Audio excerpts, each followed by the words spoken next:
structures change.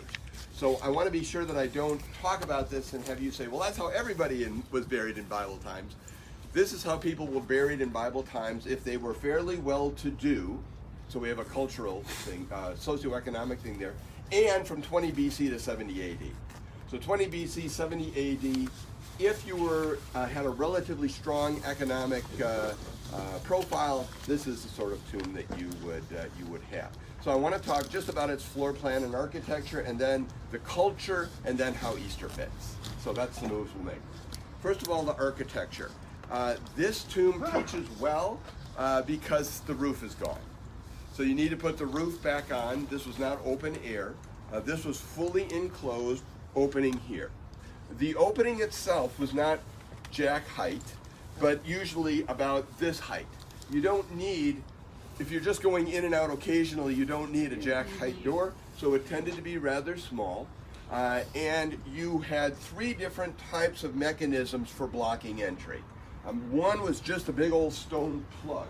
There's actually one or two back in those openings. Just a stone plug, you would push it in place, maybe chink a few stones around it, and you're all done. Second option, a hinge. We've got some examples of stone doors that actually rotate on stone hinges. That's a pretty amazing engineering feat. It's hard enough to get a door to swing through without having to chisel it to stone. And the third option is a big disc. This is the one that's most often pictured in Christian art. That disc is going to fit in a bit of a channel. Usually it's rolled uphill. You kick a stone in place so it doesn't roll back, and off you go. But again, given the fact that the doorways are about this tall, oftentimes those discs are portrayed as much, much larger, 6, 7, 8 foot discs, and not so likely to be the case. We don't know for sure which of the types of closing mechanisms were in view for Jesus' tomb. The language that it was that the stone was rolled away could also mean it was thrown down. It was displaced. So we don't know. Whatever happened on Easter Sunday morning, the mechanism that was supposed to seal this was gone. Why was it sealed? Because you have lots of feral animals that would come in here and they would eat the remains. So you're trying to, in general, keep them out. Once you came in, again, an enclosed chamber, you have a preparation bench. And by the way, on page 81, is it? You see a picture of this tomb. And in that case, the preparation bench is integrated with a wall. Both examples exist. This is where you would prepare the body initially for long-term burial. The body was then put into one of these openings, called a koch in Hebrew, K-O-C-H. The I-M sound, im sound in Hebrew is the plural, so this is called a Kochim tomb because lots of these little keyhole openings were in place here. Society of the biblical world was corporate in life and in death. And so this is not a single burial site for an individual, it is a burial site for family, for the family. So preparation bench, the koch, and then the other element that's not in here that we'll see downridge a bit is a bone box called an ossuary. You see a picture of some on page 81, is it? 87. 87. The length of the femur. The length of the femur to give you scale. Those bone boxes would be stacked in here. So that's the infrastructure, now the culture. When you are reaching the end of your life, you remain near home because you counted on the fact that your family members would take care of your remains.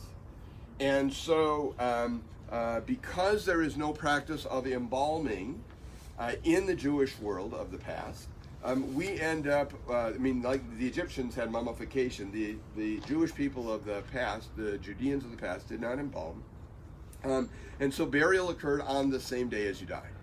So when you read about some of these deaths in the New Testament, like we'll talk about, those are very fresh moments of grief, where death where it's just occurred. Lazarus, the child at Nain, whom we'll talk about, all of those are very recent, new, fresh sorts of events.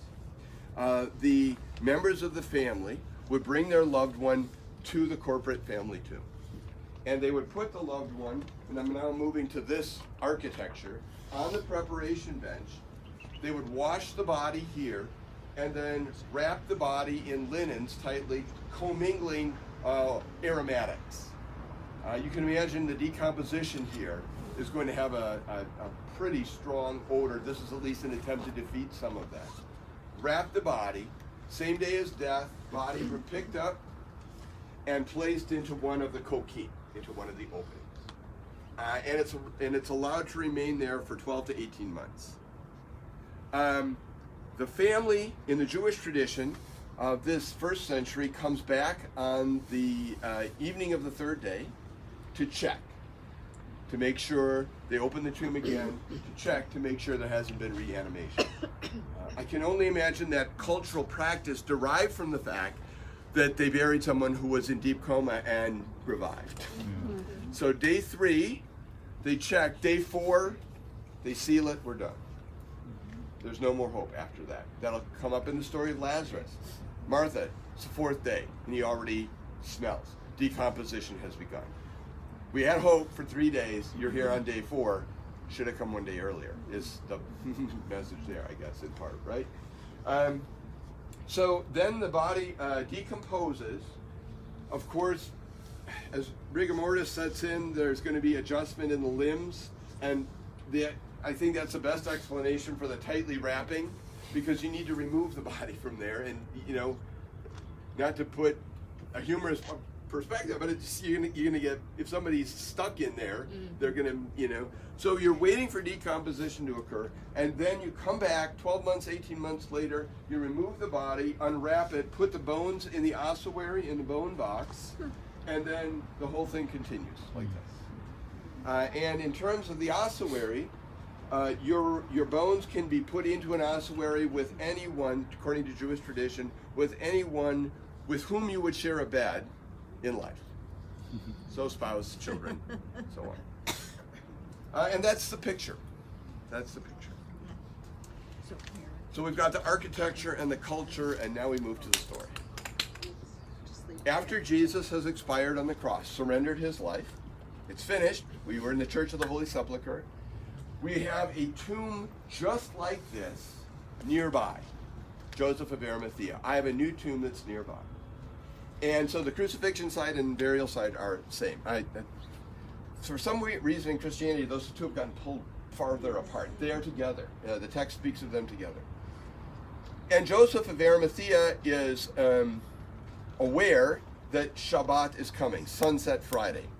And even something as important as caring for the death of someone in your family who is dead, you are required to cease that. So he's like, my tomb is nearby. Functionally, let's get custody of the body. What a risky thing to do, to get custody of the body. Somebody who has just been convicted and executed for a capital crime, and now you're saying, I'll take care of his body. Typically, those bodies would be left to rot on the cross until they slumped off, and then what was left thrown into caves in the Hinnom Valley. Forgotten by all. Joseph of Arimathea treats Jesus like family and says, let me have custody of the body. And they acquire custody of the body. They bring the body to the preparation bench and begin the process.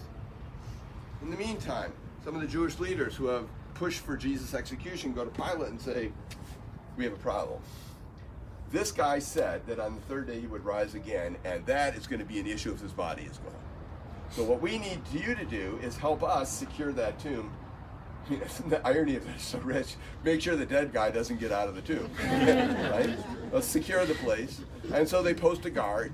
Now this is, of course, after Joseph of Arimathea, Nicodemus, and some of the ladies, Mary, and the other Mary, I'm trying to remember all the names. The 3rd one isn't coming. Anyway, they go, Shabbat is here. We'll come back as soon as Sunday morning dawns, our Sunday morning, and say, we'll finish it and we'll put him into the tomb. They leave, they close the door, the officials come to seal the place up, and we walk through Saturday in this quiet way, right? Wondering what is next. And sometime early in the morning, on Easter Sunday morning, there's this event. And the life force that had left Jesus, he's truly dead, reanimates him. The Father brings him back. And in some fashion, his body passes through the linens. Because when the folks begin to come, they see the linens just slumped on the preparation bench. And they're shocked at what they see. First of all, if something had gotten in, well, first of all, the guard, right? The guard is scattered. The door is thrown down.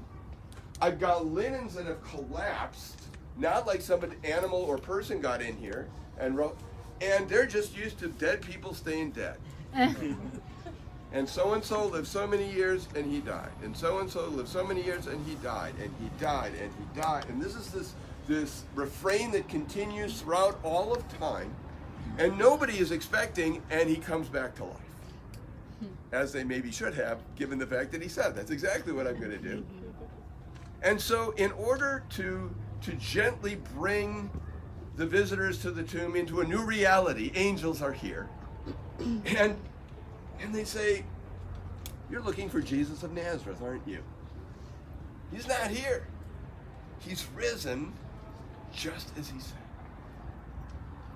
And that moment in a place like this, in the Church of the Holy Sepulchre, changed everything. Because suddenly that refrain that persisted and victimized every human being, even those who were brought back to life, died again. Suddenly we have someone who died and lived and did not die again. And that does two powerful things, according to the backstory that we have then in the Apostles. One is it absolutely confirms the Father's acceptance of the sacrifice. Jesus stood in my place, absorbed the anger of the Father at me, and said, let me take all that you have intended to punish, all of that you intend to do to punish them. Punish me. I'll stand in their place. I'll be their substitute. And where the animals had been the substitute in the temple, just west of the temple, Jesus becomes that ultimate sacrifice for sin. The Father says, by resurrection, I've accepted it. And two, because Jesus was raised from the dead, it means that I have hope. It means that mom and dad and brothers and sisters and kids whom I have put in the grave, I will see again in the flesh. And resurrection and cross are like two pieces of wood, in my view, that lean into one another like this. You cannot have one without the other.